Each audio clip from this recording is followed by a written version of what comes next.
En esta historia nuestra del catolicismo nos encontramos ya en el siglo V. A principios del siglo V, la situación de Europa, sobre todo en Italia y las regiones del norte de Italia, es ciertamente desastrosa.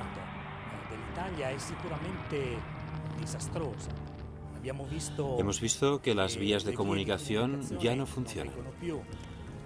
Hemos visto que el poder de las autoridades romanas no existe, ya que se ha deshecho ante el asalto de las poblaciones que vivían más allá del Rin. Y esta estructura, debilitada, se ve golpeada por carestías, epidemias y pestilencias. Un macigno su questa struttura ormai indebolita. Pero la Iglesia debe afrontar además otra cuestión, no solo el problema de una sociedad deshecha. Entre las herejías hemos visto la de Arrio y no todos habían vuelto a la fe católica, a la obediencia al Papa de Roma. Algunos pueblos, como los godos, se habían convertido, pero a la fe arriana. Y los godos, al principio del siglo V, se encuentran ya a las puertas de Italia, atravesando los Alpes. En el año 408 ya están en territorio italiano y en el 410 están a las puertas de Roma. Se teme la destrucción, el saqueo. Con todo, Inocencio I se erige en defensor de la ciudad eterna. Alarico reconoce al Papa, reconoce el credo, reconoce la verdadera fe católica. Ninguna institución, iglesia, tumba de mártir o lugar de culto será destruido. Todo lo que no sea cristiano sufrirá el saqueo. En este momento se produce la fuga de aquellos que habían seguido fieles a la religión pagana. Sobre todo los más ricos, que tenían posesiones al otro lado del Mediterráneo, salen del puerto de Ostia, de Neápolis, y a través de los puertos de la Pulla huyen a Iberia, a Cartago o a los territorios bizantinos. La noticia del saqueo de Roma se difunde rápidamente por el mundo. Para todos es un acontecimiento histórico y provoca los más negros presagios, sobre todo sobre el fin del imperio. Las legiones romanas que una vez vencieron a los pueblos del norte están deshechas. No hay nada que pueda parar las migraciones de los vándalos, que vienen de la Alemania oriental, de los alanos, que tienen su origen en la Rusia sudoriental, de los suevos, radicados en la zona alemana de Brandenburgo, de los burgundios, habitantes de la región de Worms en la margen izquierda del Rin, y de los godos, procedentes del mar Báltico. Estamos ahora en Cartago. Las pocas ruinas que hoy quedan de la antigua ciudad nos recuerdan la historia de los prófugos provenientes de Roma, empujados por las oleadas de bárbaros avanzando por Italia. Aquí surgirá la figura de un obispo, de nombre Agustín, que dejará una huella imborrable en la historia de la Iglesia Católica. Agustín nace a mediados del siglo IV cerca de Cartago. Y antes de convertirse al cristianismo fue a Italia a estudiar filosofía. Primero en Roma y después en Milán, donde existía una gran escuela de retórica. Y en Milán tiene la oportunidad de escuchar las predicaciones del gran santo obispo de aquella ciudad, Ambrosio. Y es aquí donde se convierte, llegando a ser una de las más grandes figuras del catolicismo.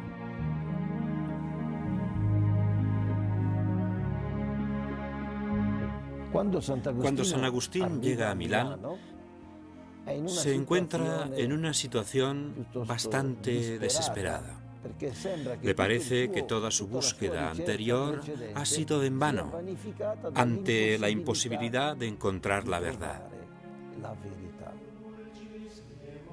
En Milán encuentra la luz, Agustín entra en contacto con Ambrosio y al entrar en contacto con su círculo de neoplatónicos, logra entender la espiritualidad de Dios, logra comprender el problema del mal. Pero, sobre todo, lo que consigue la catequesis de Ambrosio es que redescubra el valor de la Sagrada Escritura.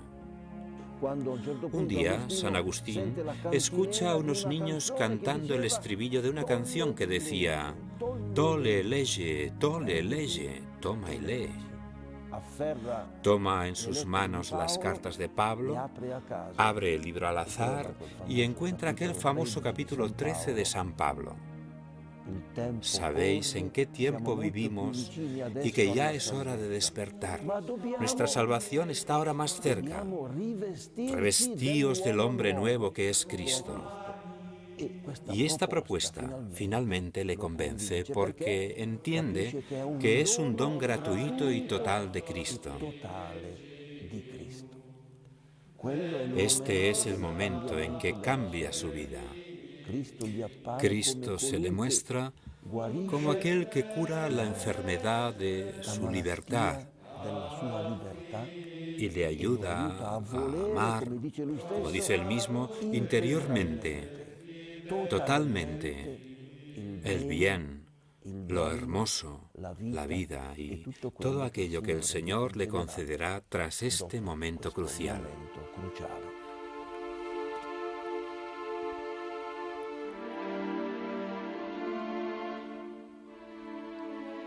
Estamos en el Duomo de Milán. Bajo estos grandes arcos góticos construidos a partir del año 1300 se conserva el baptisterio de San Giovanni alle Fonti, edificado a partir del año 386 por el santo obispo Ambrosio. En esta estructura octogonal fue bautizado Agustín en la noche entre el 24 y el 25 de abril del año 387.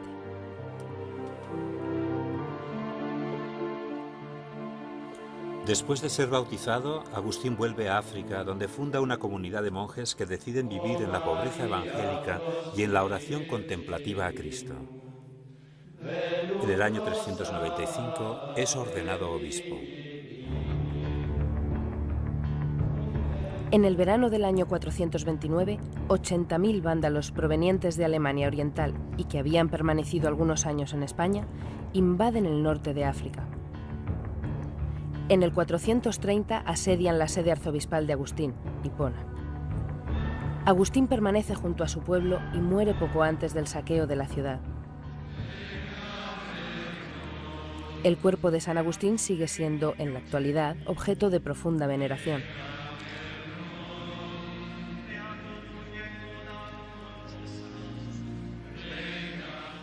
Mientras tanto, los vándalos, tras haber conquistado el norte de África y haber saqueado Sicilia y Cerdeña, llegan a Roma en el año 455, depredándola por completo. La potencia militar de Roma ha terminado. Los habitantes huyen, muchos han sido asediados.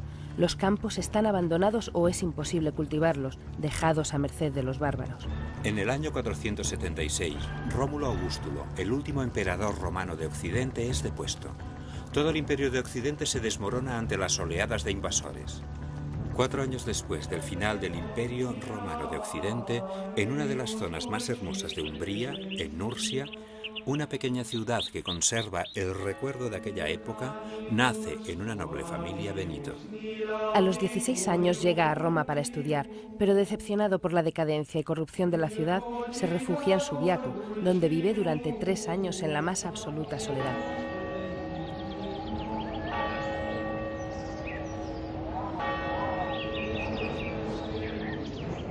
Hoy en día siguen siendo muchos los que se acercan a orar en la Gruta del Santo, protegida por el muro de una iglesia. E igual que sucedía entonces a muchos de los pastores que allí acudían, siguen siendo muchas las conversiones que realiza San Benito.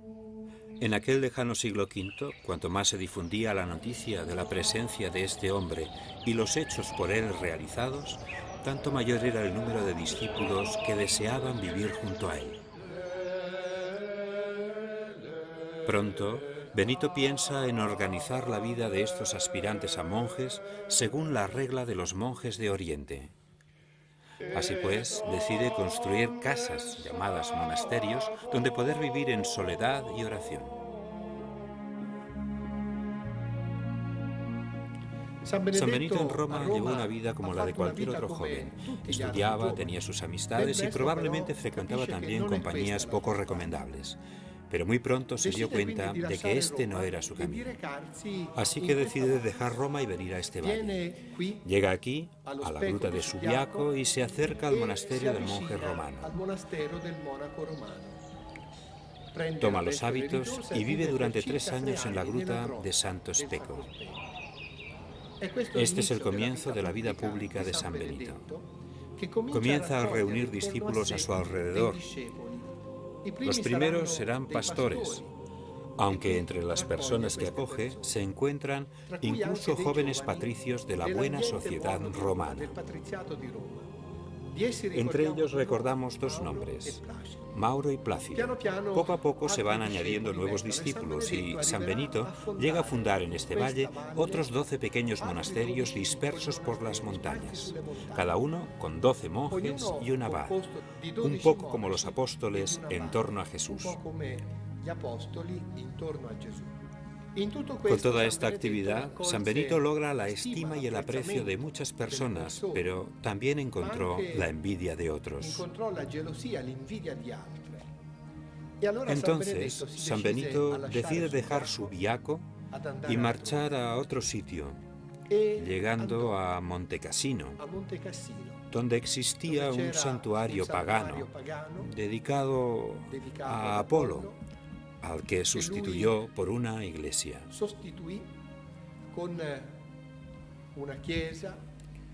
Una comunidad en la que desde entonces se recuerda su vida terrena. En efecto, el cuerpo de San Benito se conserva allí desde su muerte, acaecida alrededor del año 547.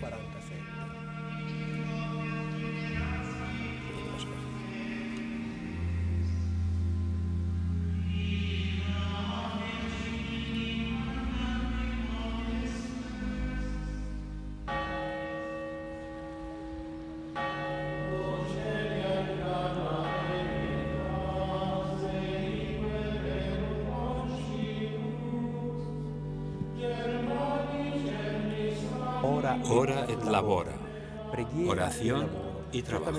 Es cierto que la oración es la primera de las tareas del monje y San Benito la define como Opus Dei, la obra de Dios.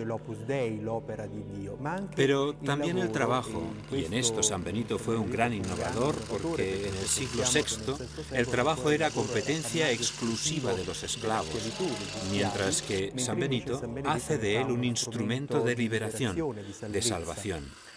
Y el ritmo que marca la vida del monje se basa por completo en este gran binomio.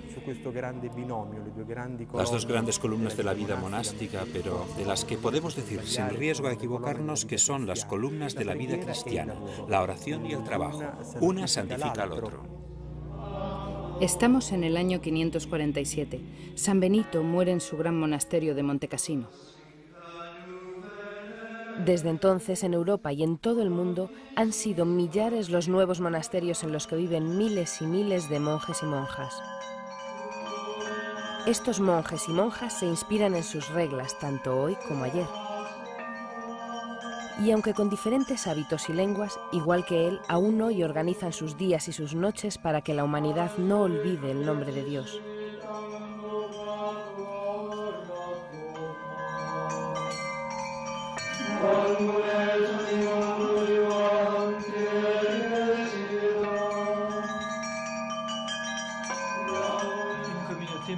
Una comunidad monástica es un grupo de personas que ha elegido separarse del mundo para vivir juntos el Evangelio, en todos los aspectos que caracterizan la vida humana.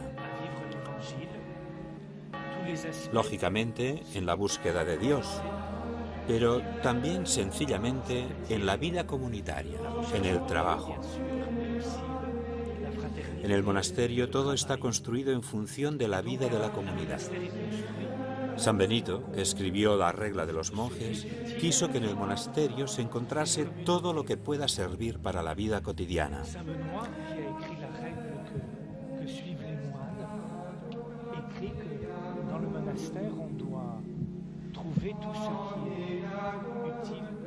Esta es la sala capitular y la palabra proviene de capítulo de un libro, que es precisamente la regla de San Benito que nosotros seguimos. Aquí, en el capítulo, nos congregamos todas las tardes para leer la regla que yo mismo comento, o para hablar de nuestra vida común, o para reconciliarnos cuando es preciso.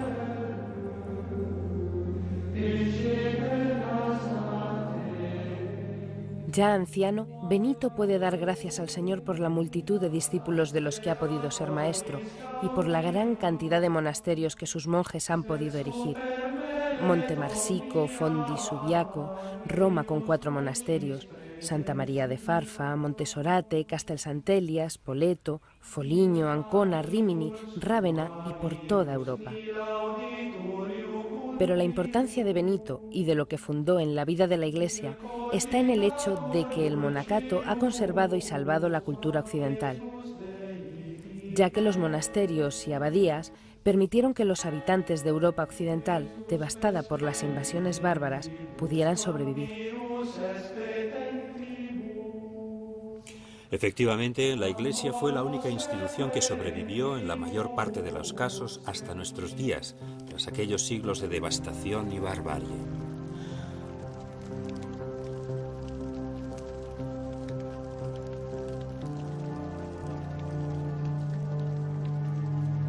Aún hoy, en el Monte Celio, una basílica dedicada al Papa San Gregorio Magno, nos recuerda a este gran heredero e intérprete del monacato de San Benito.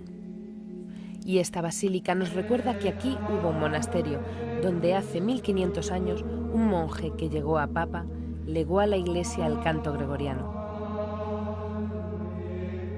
Un canto que sigue marcando el camino espiritual y el tiempo de reflexión en todas las latitudes para cientos de millones de católicos.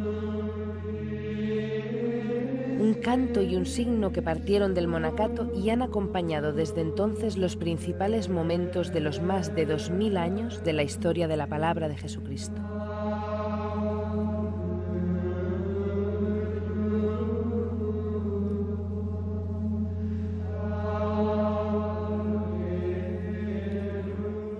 El monacato no solo nos ha dejado como herencia cultural el estudio científico de la palabra de Dios.